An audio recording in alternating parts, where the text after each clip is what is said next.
ధరణి special drive 17 వరకు పొడిగింపు ఉత్తర్వులు జారీ చేసిన revenue principal secretary Naveen Mittal. రాష్ట్ర ప్రభుత్వం ధరణి స్పెషల్ డ్రైవ్ గడువును పొడిగించింది. ఈ నెల 17వ తేదీ వరకు పొడిగిస్తూ revenue principal secretary Naveen Mittal సోమవారం ఉత్తర్వులు జారీ చేశారు. ఉత్తర్వులు ఇచ్చారు.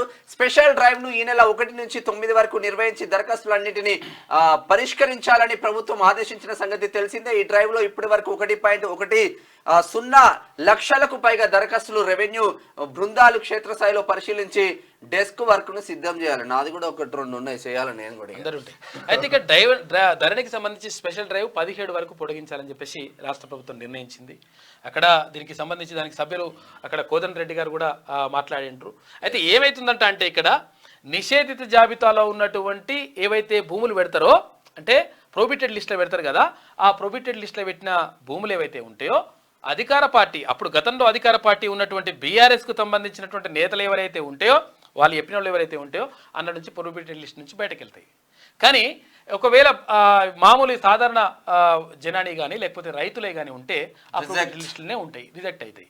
కాబట్టి ఇట్టెట్లయితే రా నాయన ఉంటే రూల్ అందరికీ ఒకటే తిరిగి ఉండాలి, లేకపోతే అట్టెట్లయితుంది అని చెప్పేసి అక్కడ ధరణికి సంబంధించి స్పెషల్ డ్రైవ్ను 17 అంటే ఈ నెల 17 వరకు పొడిగించిండ్రు. ఆ రాష్ట్ర ప్రభుత్వం పొడిగించింది.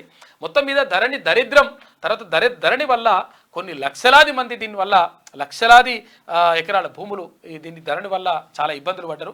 కాబట్టి 2,41,000 ధరణి దరఖాస్తులు పెండింగ్లో ఉన్నాయి. వాటిని క్లియర్ చేసే పనిలో భాగంగా అక్కడ తహసీల్దార్లు కానీ తర్వాత డిప్యూటీ తహసీల్దార్లు కానీ ఆర్డీఓలు కానీ కలెక్టర్లు కానీ వీళ్ళందరూ కూడా దీనిపైనే తలాములకలై ఉన్నారు. అయితే ఇది ఈ నెల 9 వరకే అది ఉండే, అయితే 17 వరకు కూడా కొనసాగిస్తే బాగుంటుంది.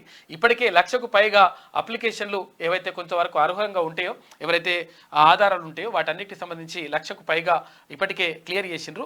ఇంకా కూడా క్లియర్ చేస్తామని చెప్పేసి దానికోసం గడువు పొడిగించారు. కోదండరామరెడ్డి ఏమంటున్నారు ఇక్కడ, నిషేధిత జాబితాలో ఉన్న ఊర్లో ఎంపీ సంతోష్ కు పట్టా ఎట్లొచ్చింది?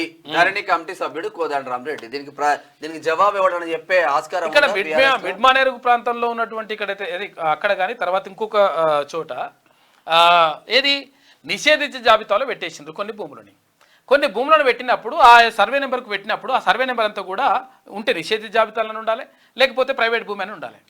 ఏది కాకుండా సంతోష్ రావుకు చెందినటువంటి 23 ఎకరాల భూమికి సంబంధించి క్లియరెన్స్ వచ్చేసింది, పట్టా అయిపోయింది.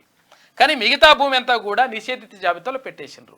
అంటే సంతోష్ రావుకు సంతోషం ఎట్లయితుంది మరి, అందరు ఎందుకు బాధపడాలని చెప్పేసి ఆయన కోదండ రెడ్డి గారు అడుగుతా ఉన్నారు. నిజంగా దానిపైన బాగా అధ్యయనం చేసిండు ఆ పెద్ద మనిషి.